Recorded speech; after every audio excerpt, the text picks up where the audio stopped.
Another legislative session is done, and there are some people who think it was a very successful session. There are some who think that it could have went smoother, or that some things we should have done that we didn't. Certainly ended in an awfully choppy, kind of adversarial fashion between the House and the Senate, but it seems like all those things were ironed out. What's your take on the last session?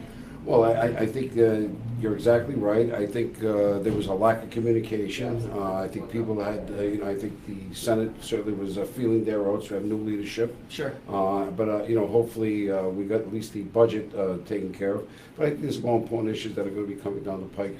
One of them is going to be the Pawtucket Red Sox. I think is going to be a big issue. Let's talk about that for a second, Sure. Because that's definitely the hot button issue right now, I think, in Rhode Island. I hear it spoken about in coffee shops. I hear it spoken about in amongst family and friends. I think everyone's got an opinion on the issue because I think everyone's been to a Pawtucket Red Sox game at some point in their life. So there is some type of nostalgia out there over this particular issue, but there's also a little hesitancy to commit taxpayer dollars to a project that would benefit people who are multimillionaires themselves. So I think you certainly have heard both sides of the argument, so you're certainly not unfamiliar with it. So what's your take on the issue at this point? Mm-hmm. Well, certainly you're correct, but I just want to correct you on one thing. Sure. I think they're more billionaires with a B, which sure. is it's certainly I mean facetious, but it's obviously very I think true. collectively they are. And I think we're suffering from 38 Studios fever. I think people want to be assured that it's not going to cost the taxpayers any money. Let's face it, some of this, as it's currently proposed, is still moral obligation bonds. And you know how that got us in trouble with 38 Studios. So if they're talking about a referendum, I think that would be a good thing if that's something that need be. It certainly brings some jobs. But I think that they have the wherewithal to finance this, so I think they should be the guarantors of this as opposed to the taxpayers. That's in my humble opinion, but it's too big of a project to talk about like off the top of our heads. I think that we need to look at the devil will be in the details, and, Sure. and hopefully that's the way I assess things. That's the way I vote on projects, and I'll hear the pros and the cons, and we're hearing some of it now, but I think I need to do a little more due diligence with regard to the funding mechanism and whether or not it's a moral obligation bonds, because if it is, I think people are going to have a different opinion. Sure. One of the interesting things about moral obligation bonds is the fact that when you go out to borrow the money through a moral obligation bond, you have to pay a more expensive interest rate, a higher interest rate than if you went for a general obligation bond. When the 38 Studios organization or company failed, there was a group of people who said that we should default on these bonds. And we had financial expert after financial expert come forward and tell us that that would not be an option because it would destroy the credit rating of the state. If that's the case, if we had to pay the moral obligation bond no matter what, why not just go out for a general obligation bond and get the lower interest rate and save ourselves some money? What do you think on that logic? Well, that certainly sounds logical. It certainly makes sense. But I mean, I can tell you this year, I've never voted for funding for the 38 Studios. No, you were not a member of the legislature. No, I was. And I voted against Oh, that. to pay for that? Absolutely. Yeah, excuse me, let me just correct myself. You were not a member of the legislature when this project was affirmed. That's correct. Right. But then you voted to not pay that. Sure. That's correct. And those. That's a courageous vote by a lot of people's estimation. Well, again, I think people were starstruck by the person who was proposing it. I mean, those people that are in that industry will tell you that by the time they were done talking about that particular product, it was probably already obsolete by 6-7 months. Imagine that. So, listen, I get, the guy was a World Series champion, but I think he showed what he was really all about. And here he is now, and here we are, and we have to pay the tab. If you need someone to throw a fastball or pitch a Game 7, Sure. he might be your guy. But if you're looking to make a loan to someone to run a company. Sure. So I think a lot of people are afraid of making that same mistake. And I think a lot of people have seen other ballparks fail, or not fail, but require extensive contributions from taxpayers across the country when it was promised that wouldn't be the case, most infamously in Arizona and to a lesser extent in San Diego. So that's interesting that you would get behind a measure to put this before the voters and let them decide whether they want to make this happen or not. Well, I'm glad we're at least having that discussion. I think, in 2010 when 38 Studios was proposed, there wasn't even a mention of that, never No. even mentioned, just, No, it was not. let's do this and that's it, so. And polling showed back then that voters Yeah, didn't support 38 studios. but I also think people are doing their own internal polls, even if it's, via the voice. And they're saying, my seat may be in jeopardy if I don't do the right thing here, so. I think the largest, I think if you're hinting at this, I think the largest example of that might just be the Speaker of the House himself. There have been reports that a group of fairly well-organized individuals are prepared to go door to door in his own district and knock on doors and talk about this issue. So I think this could hit home really close for Speaker Nicholas Mattiello. So I think that might be part of the reason why he's expressed some willingness to bring this to a vote before the voters. What do you think? Well, we're hearing that a lot, but I think we're hearing it more on the progressive versus non-progressive leaning reps. I think the progressive community is targeting certain people, and whether it's right, whether it's wrong. Some people are just opposed to motherhood and apple pie up there, and it's sometimes change is good. Sure. Look, it's always good to have a good some tough races, good races. I think it keeps you on your toes. It keeps you honest, and it makes you really think and take a broad, long-ranged approach to how you vote on issues. So hold on, let's get this straight here, Representative Lombardi. You'd rather have a tough race than cruise to victory in a landslide? Well, no. See, no. Let me tell you. The I'm kidding. No. I know you're kidding, but the thing is, you got to work this every day. People elect this. This isn't from January to June. This is 24/7 for the entire year. And I think some people forget that this is a year-long process, day after day after day. That's a really interesting point. Could you talk about that a little bit? Because if I've heard one person say this, I've heard thousands of people say it. We've got this legislature and it's a part-time job and we give them health care and it's a 3-4 month job. So could you elaborate on what you mean by it's basically like if not a full-time job, it's certainly a full-year job. Well, I mean, Russ, my background. I was, city councilman for over 26 years. Sure. So I get many of the city issues that call me, and this is on a Saturday and a Sunday. This is about accessibility, responsibility, and making sure that you're doing your job. And some people feel that some of their elected officials are not doing their job, so they'll reach out to other people. But I think it's 24. Quite frankly, what I like to see, I think we should have a full-time legislature. That's a really interesting proposition. And at first blush, I think a lot of people shudder when they hear that. They say, oh my God, we're going to let them work full-time, we're going to pay them more money. Talk about some of the benefits of a full-time legislature, because you have proposed this bill in recent years, and it hasn't gotten much traction for one reason or another. But talk about some of the benefits, particularly on the ethics side. Sure. I think a lot of people will be shocked to learn that this idea would actually help improve the ethical culture. Theoretically should improve the ethical culture. Well, sure, but it's a true checks and balance. But more importantly, what I wanted to add with that was, and I think that I've done this every year since I've been in the legislature, term limits. I think we need to have 3-4-year terms, and that's it after that.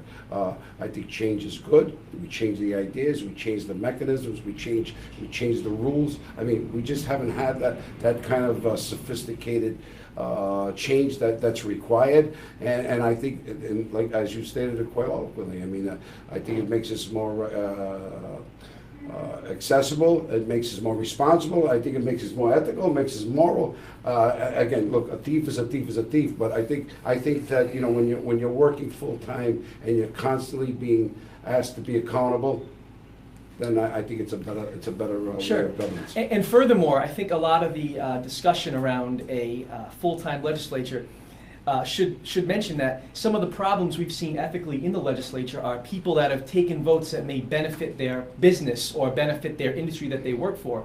If we move to a full-time legislature, these people wouldn't work for those industries. They'd have one job, and that would be a state rep. Sure, it'd be a real job with real benefits. With they don't have to get rich, but $75,000 a year, $80,000 a year. I mean, some of these ladies and gentlemen are coming from Westerly, coming from far Newport, out, sure. Newport, Narragansett, and for $13,000 a year. You're asking a lot, yeah. Sure. So you've proposed this the last last 2 terms. Well, the term limits ever since I've been there. Yep, and so the 5 years in a row. In full-time legislature, the Well, last full-time legislature, yeah, at least 1 or 2, yes. Okay. Mm-hmm. Sure, it would be interesting to see these issues bandied about, at least get more discussion than they're currently getting, because they quite possibly could solve some problems. Sure.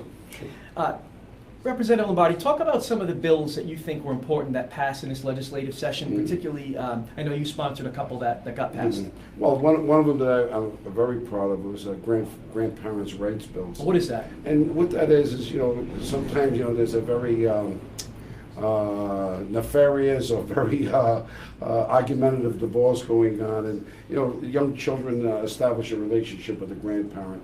And one of the things that happens now, there's really not a mechanism, or there wasn't a mechanism to afford those grandparents the rights to see their grandchild. Now, it's there's about 7 or 8 criteria. The judge has the discretion, because that was a concern of many of the legislators.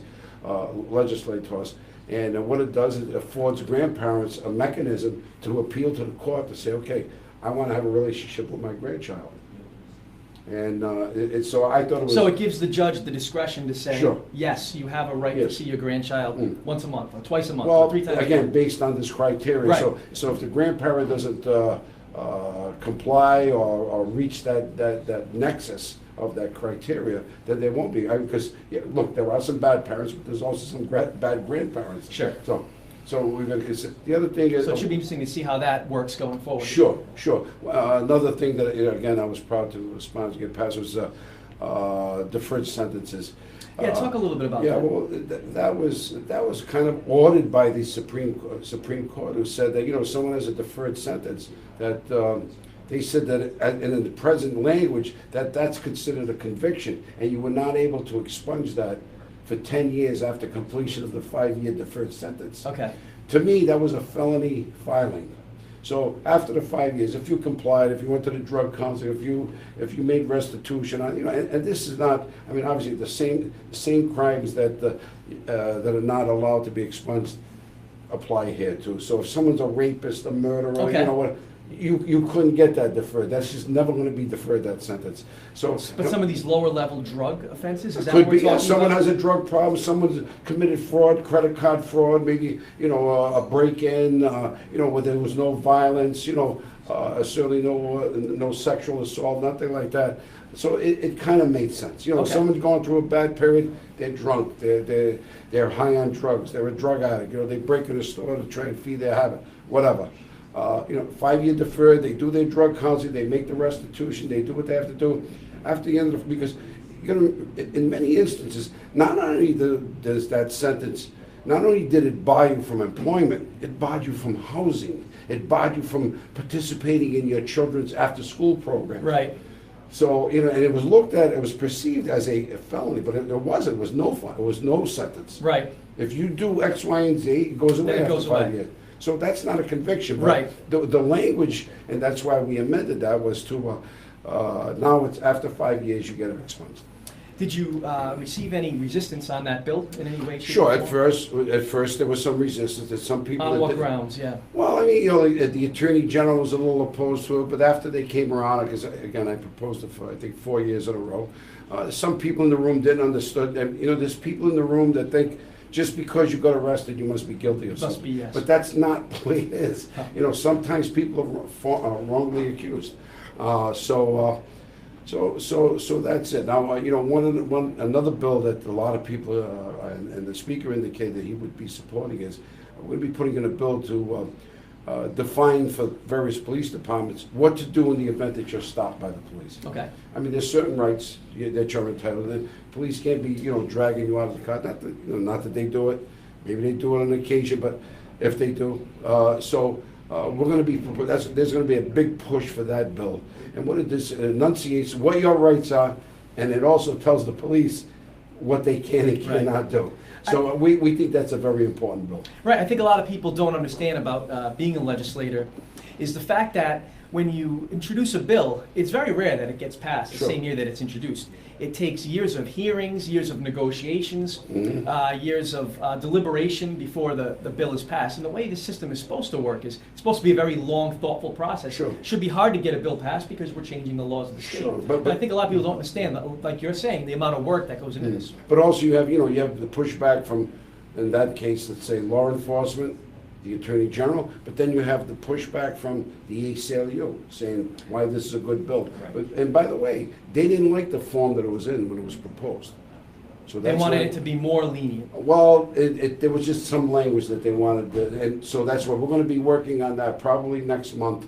There's a bunch of reps that are gonna be getting together on that, along with the ACLU, and soon it's gonna be passed on to legal counsel, and I think we're gonna be able to find a compromise that's gonna work for everybody. I've seen this process in open records laws, and Mhm. when I was a member of the Press Association, the fact that the Press Association was kind of in the middle, the ACLU and Common Cause wanted it, really to be liberal, and of course the AG and the Police Chiefs Association, they wanted the records to be, just as stringent, the law to be just as stringent as it was. And there was times when we'd make a compromise would get struck, but then one side would say, oh, the compromise isn't worth it, let's just keep it the way it is. So the process can get frustrating at times too. Another big concern up there, Russ, is is the rules. I think several reps, certainly the more liberal-leaning, progressive, they're concerned about bills not being able to get out of committee or even be considered or even get on the floor. So I think a lot of people are talking about a consideration of getting those bills to have, let's vote on them. There's a lot of bills that should be voted on. But they don't get to a vote. And they never even get out of committee. So Okay. it's called, I call it intestinal fortitude. Sure. Sometimes you gotta, it happened with marriage equality. Okay. I mean, a lot of people struggled with that. I mean, I supported it. I supported it proudly. And, but a lot of people ducked it, ran away, and, sometimes that's why you're there. You're there to make the tough decisions. And, But tough decisions can cost people politically. Sure, and but- it could actually cost Sure. you your job. well, the thing is, you know what? We don't own these positions. We're elected by the people. Right. And, again, I was on the council for over 26 years. It was time to go. I mean, I'm here, my third term, so people could vote me out. It is Sure. what it is. Now, you spoke about being on the council for 26 years, but it was under were you council president when the term limit for the city of Providence was instituted? Were you president at the time? Yes, I was, but that, again, as you know, the charter amendment falls in the hands of the voters. I mean, we supported Brought it. it forward, right. We supported it. I made the choices, the council representation. There was a lot of resistance from the administrative side, but yes, that was voted for. So now and by the way, I'm using that same, basically, the formulation of that. That's what I'm proposing there. So it'll be three Same template, right. 3 4-year terms for the reps, and obviously we already got 2 4-year terms for the governor. Right. The state offices. And the same thing for the senators? Correct. Right. Correct. Okay. And you haven't gotten the hearings? Or... Nothing. It's gone. And that's the point about. Ironically enough, when House Speaker Bill Murphy stepped down as Speaker and he handed the gavel to former Speaker Gordon Fox, he actually introduced a bill similar to the one that you're introducing. Oh, he did, yeah. It was a term limit bill, but it's funny how when he went from Speaker to just a regular representative for half a year, that bill went nowhere as well. So I think that's But I think it's an interesting. important bill. Change is good. It energizes people. It makes people feel that their importance. And I think we're seeing that in the city council in Providence. You're constantly getting turnover, which is good. Sure. Representative Lombardi, let's talk about your political ambitions. Sure. First of all, you had expressed a desire earlier this year when we had a majority leader that you might want to become the next majority leader.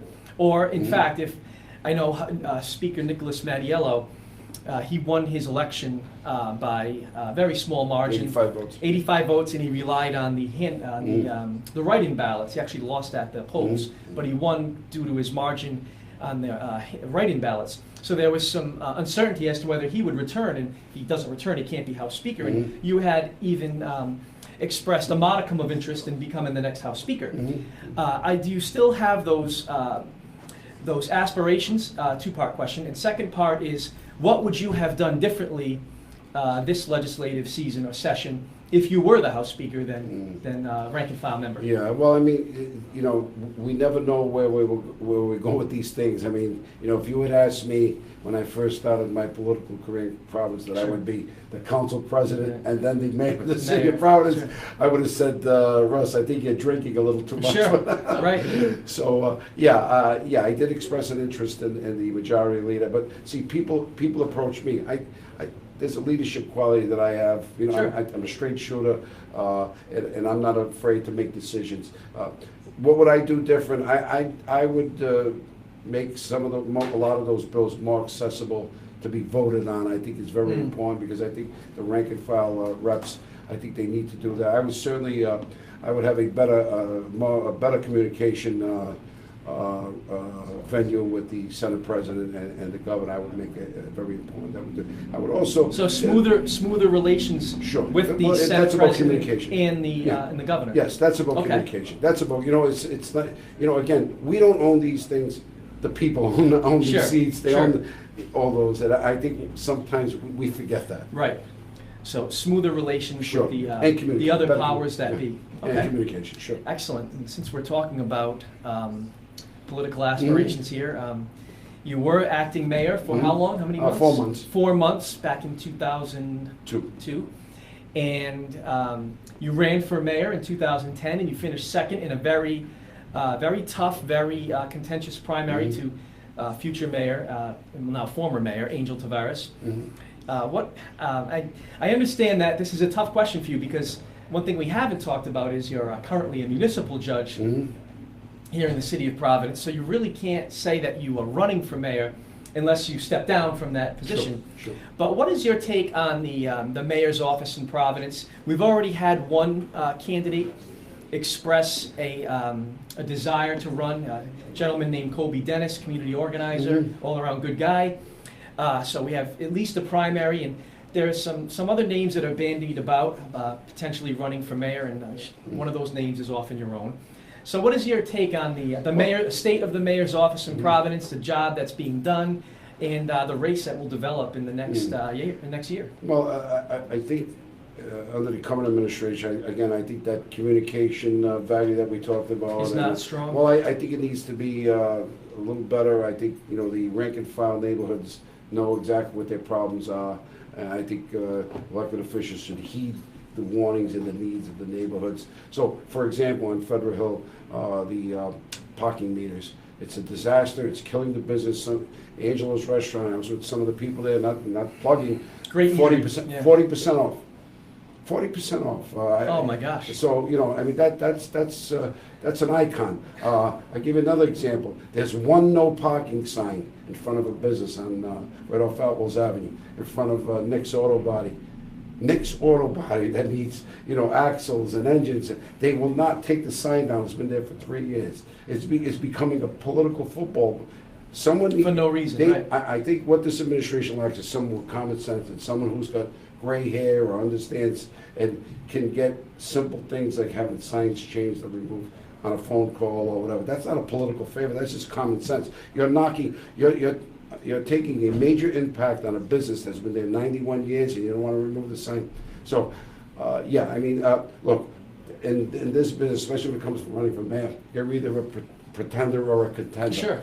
I think at the end of the day, I think people will, the proper vetting will go on. I think anyone that's running for mayor is going to need to know that they're going to have to raise probably between $300,000 and $500,000. Oh my gosh. Well, and the current For a job, has $464,000. So that's a lot of money. Right. So, because you have to get your message out, because it's not only the Providence Journal anymore. Now it's social media, it's Go Local, it's textbook, it's texting, it's Facebook, it's and everything else that goes on. So Sure. It's a whole different world, and it has to get your message out.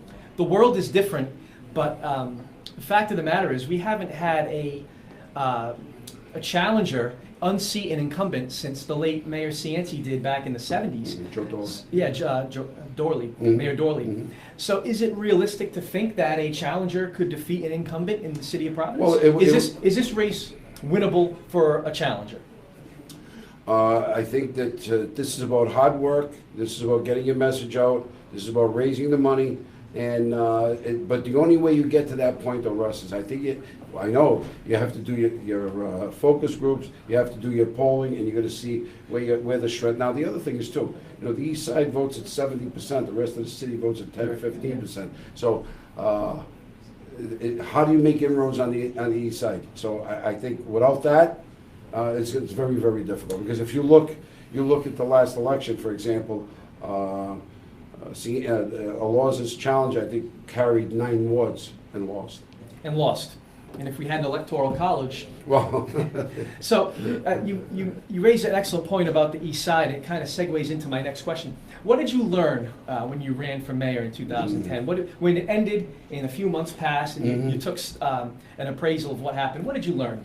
What did you know then that you didn't know before you ran or while you ran? Well, that there's certain ethnic groups, there's certain racial groups did not vote.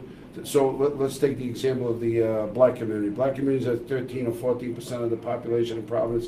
They probably voted 10 or 15% of their 14%. Right. The Italo-American community, very low turnout. Italo-American community is about 14%. Their numbers are way down. The Irish community, their numbers are way down. And you can tell, just look at the North End, look at the Fertile Crescent, and you'll see how low, because we all have the same amount of constituents, but if you're down, say, 4,000 votes after Ward 1, 2, and 3 come in, it's going to be pretty hard to make that up. Not enough people voting. Well, and if your opponent's finishing second, close behind, you're winning by 90 votes. You're winning and that's what happened. Right. I mean, in my neighborhood, I performed well outside of the east side of the city. I Really didn't perform at all on the east side. It was like I wasn't Right. up there. Right. And I could tell when I was campaigning, especially at the end, how people literally slammed doors in my face. Oh my gosh. And and many times that I campaigned up there was with people of color, people from the gay or lesbian community, young people, older people, and it was like, this is supposed to be an educated neighborhood. Why are they doing this? Sure. Here's a true or false question. Sure. Politics is not for the faint of heart. Oh, amen to that. That's all I'm going to say. From your lips to God's ears. All right, let's end politics with that and move over to another interesting hat that you wear, and that's being a municipal judge. I don't think you've achieved the level of fame, or I don't think you probably ever will achieve the level of fame that Chief Judge of the Municipal Court, Frank Caprio Sr. has achieved. But you're still there, and how many days a week is it? Well, it's 1 week every third week. Every third week. So I'm on this week. Met a lot of people. Yeah, what's it like being a municipal judge outside of watching court and property? Well, it's very interesting. I mean, I say often that if you list all the stories and combine, they have more stories than the Naked City. You'd be surprised. But, it's not a debtor court. We try and make it very friendly. I do a good introduction, I think. I try to make people laugh. Because, you know what, it's never comforting when you have to go in a courtroom. You're losing time out of work. You're going to be there 8 o'clock in the morning. Sometimes we don't get on the bench till 8:30. You're going to sit there. People get nervous. They're losing time out of work. They're away from their family. And it's a big room, and you're sitting high up, and they're down. Sure. So I try to make it look. I'm very, I think, down to earth, and I let them know, look, just relax, right. And we're going to try and figure this out. From my understanding, last time we crunched the numbers, I probably brought in the most money. Oh, I did not know that. Of the 3 judges, well, again, I try. Does that mean you're the most conservative? You're making them pay the fines? Is that what you're telling us? Well, it's sometimes yes, but there's people. For example, we've had people had tickets from 1998, for example. Wow. Well, they move around. And they come in now? Like there was one lady. She had 6 children. She moved around a lot. The fathers of those children did not support her. Okay. Some were in prison, but she put all 6 of those kids through college. All 6 of her children received jobs. She said, "Look, we were homeless. Wow. We were in. She said, whatever you could do to help me." And I said, "Look, ma'am, let me tell you something. You're my hero." Right. I said, "What a role model you are." Of course. And how could you not give leniency in a situation? Judge Caprio did one. Chief Judge Caprio did one. That I guess it went viral. Yep. It's like 14 million hits. I guess the woman's daughter had just been killed. I saw that. That was heart-wrenching. Yeah. You know what? It's a case by case basis. Sure. And everybody. You got to really listen. I mean, some people are not working. They lost their jobs. I mean, the economy's not good, Russ. The economy's not good. Despite what some tell us. That's right. And you know what? And the people that I see, like probably 75-80% of the people in the courtroom are people of color. Sure. So, and so there's a lot So of is a poor disproportionate amount of people in court. Well, because if you can afford it, you're not gonna pay. You just pay the for ticket, 30 not have to Well, because it miss work. doesn't work against your license. Right. So it's, I mean, there's a number in the corner that tells how many tickets you've received. Like some people, it's 147, but it doesn't mean anything. Because they just pay them, right? That's right, they just pay them. It doesn't make sense to go to court and contest it because Sure. you make more money at work, that's sure. Amen. Excellent. Well, Representative Lombardi, I want to thank you so much for coming on today and interviewing with us here. You're always very interesting interviewer, always very forthcoming, and I wanna My thanks pleasure, again. sir. All Thanks for right, having thank you, me. Rep. I appreciate it. All right. Good. Thanks again. That's Okay. Representative